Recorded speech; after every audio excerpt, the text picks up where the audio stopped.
Voilà, excusez-moi. Alors, j'ai l'immense plaisir d'avoir deux invités en studio, vous voyez, c'est du direct et voilà. Et j'ai le plaisir d'accueillir Daniel Loinger, qui est le fils de Georges Loinger, et Tamara Loinger, on va dire, qui est la nièce de Georges Loinger. Alors, Tamara, j'ai dit Loinger. Oui, j'ai dit Tamar. Tamar. Ah, Tamar. Pardon, oui. Et en plus, voilà, c'est l'émotion.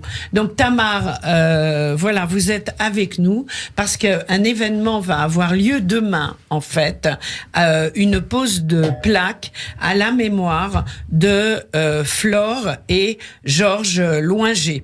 Alors, je vais peut-être demander à Daniel qu'il nous rappelle qui était son père. Alors, Georges Loinger est né à Strasbourg le 29 août 1910. Oui. À la veille de la guerre 98. Donc, il a passé toute sa prime jeunesse sous l'Empire austro-hongrois. Et donc, il est un homme de culture juive et de culture allemande. Allemande et pas aussi. Du tout de culture française. Ce qui change beaucoup de choses, mais ce qui a surtout permis, pendant la guerre, de se fondre beaucoup mieux dans le paysage de l'occupation allemande. Et ça lui a probablement sauvé la vie plusieurs fois, parce qu'il a pu parler avec des hommes, et voilà. Oui, enfin, il a pu parler aussi avec des Allemands, j'imagine. Il parlait leur langue, ce qui a facilité les choses. Alors, pourquoi une pose de plaque ? Parce qu'il a été dans la résistance et un très grand résistant. Alors, c'était avant tout un homme de jeunes. C'était un prof de gym. Oui. Et donc, il avait le contact très facile avec les enfants, les jeunes. Et il a eu très vite, après s'être évadé, il a eu contact avec l'OSE. Oui. Pour aider les jeunes. Sauver les jeunes enfants qui étaient Alors l'OSE, c'est l'œuvre de secours aux enfants. C'est une œuvre qui date du début du siècle, russe. Elle a toujours eu une forte opposition en Russie. Oui. Et là, en fait, on connaît l'implication de l'OSE dans la résistance pendant la Seconde Guerre mondiale, et il en a été, on va dire, un des grands représentants. Est-ce qu'on peut dire ça à Tamar ? Oui, absolument. Bonjour. Bonjour. Oui, bien sûr. Oui, absolument. Donc, l'OSE qui venait de Russie et qui a été, quand ils sont arrivés en France dans les années 30, a été représenté particulièrement par des Juifs d'Alsace-Lorraine, d'Alsace en particulier. Et c'est comme ça que toute la famille Loinger a été impliquée dans l'OSE et plus tard dans les réseaux Garel, parce qu'ils ont été contactés par leurs amis d'enfance qui venaient de Strasbourg et qui avaient pris des hautes responsabilités à l'OSE. Alors, vous êtes donc la fille de Fanny Loinger. Absolument. Qui est ? Alors, Fanny est une des jeunes sœurs de Georges. Maman est partie à l'âge de 18 ans en Israël, en Palestine mandataire. À l'époque, c'était la Palestine. La Palestine mandataire, absolument. Elle est restée 2 ans là-bas. En 1938, elle décide de revenir en France parce qu'elle n'avait pas de métier pour son futur pays. Ça sont ses propres paroles. Elle revient à Strasbourg. Elle s'inscrit dans l'école d'infirmière à l'hôpital militaire de Strasbourg. Et quelques mois plus tard, les Allemands arrivent, Strasbourg est occupé et l'hôpital militaire et beaucoup de Juifs, dont mes grands-parents, quittent la région. Elle termine ses études avec son diplôme en 1941 en zone libre et c'est à ce moment-là qu'elle est recrutée par André Salomon, qui était donc déjà à l'OSE, la responsable sociale de l'OSE, pour s'occuper en premier des 2 hôtels qui étaient des extensions du Camp des Milles à Marseille. Alors, on comprend son implication. Ça va durer toute la guerre, voire même après. Elle a été d'un courage absolu. Et en fait, alors qu'elle était juive, elle l'a pas déclaré. Et on pensait qu'elle ne l'était pas. Tout à fait. Elle qui a aidé dans la résistance. Complètement. Pour faire partie du réseau Garel, une des exigences était de ne pas avoir le type juif. Et ça concernait pratiquement toute la famille Loinger, autant mon oncle Georges que maman. Et particulièrement pour être membre du réseau Garel. Ça veut dire quoi, avoir le type juif? De ne pas avoir le type. Oui, de ne pas être reconnaissable facilement en tant que juif. Malheureusement, il faut se dire qu'il y a quand même un type, on peut pas le nier. Voilà. Et le réseau Garel de Lausée, qui a été fondé par le docteur Joseph Weil, qui s'est monté en 1940, début 43, quand les Allemands sont arrivés en zone libre en France. À partir de là, autant mon oncle Georges que maman ont fait partie du réseau Garel.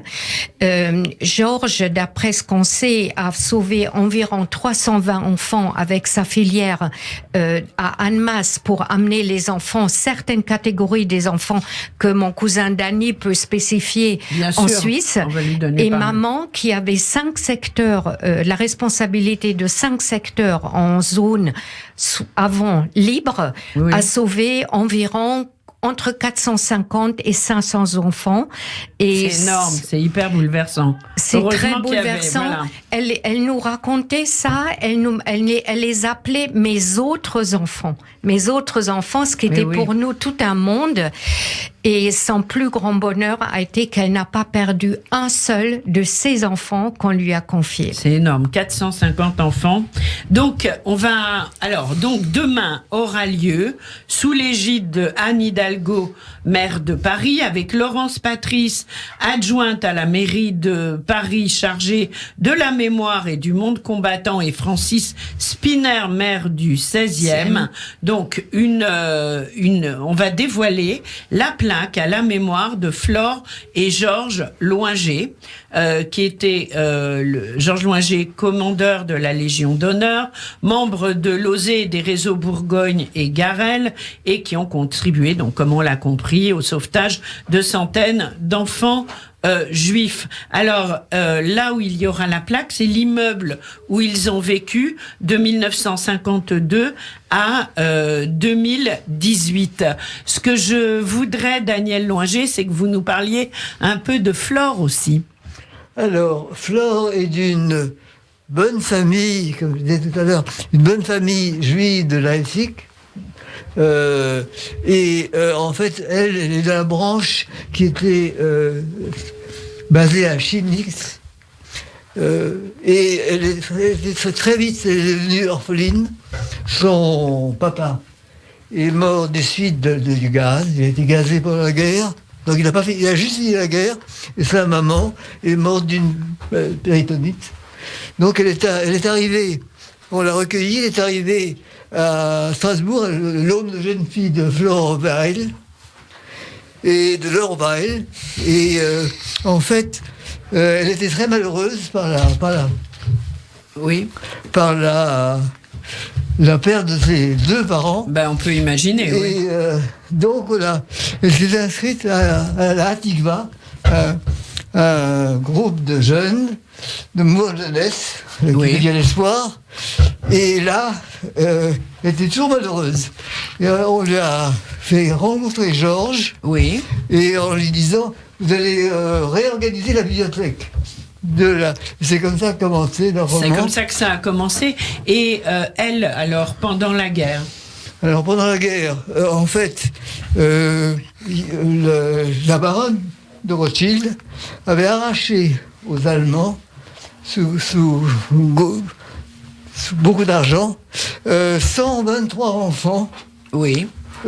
Qu'elle a fait revenir en France, les parents étant déjà déportés. Oui. Et elle a demandé à Georges de s'occuper de ses enfants. Et Georges lui a dit que c'était un peu tard, parce que moi je suis à la guerre. Bien sûr. En 1939. Oui. Mais il a dit, il y a ma femme qui saura très bien faire l'affaire. Oui. Et elle a donc pris en charge les enfants de la guette. Ah oui. Et D'accord. c'est comme ça que lorsque la guerre est arrivée, elle a rapatrié ses enfants à la Bourboule parce que la baronne... les Avec Rothschild- quelque chose là-bas. Oui, la quelque chose, c'est la banque. Oui.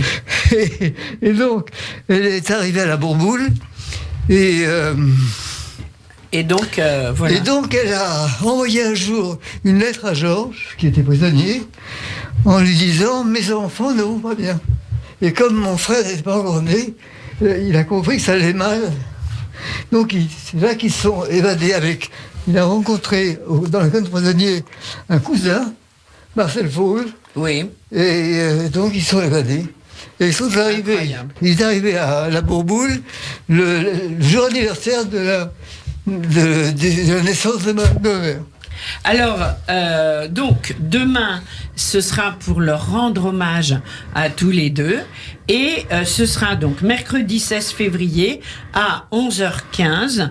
Et on invite les gens qui le peuvent à vous rejoindre, Tamar. Absolument. Donc, c'est Vas-y. sur la façade de l'immeuble qui est situé au 16 rue du Ranelagh, Paris 16e, 16 rue du Ranelagh, Paris 16e, demain à 11h15.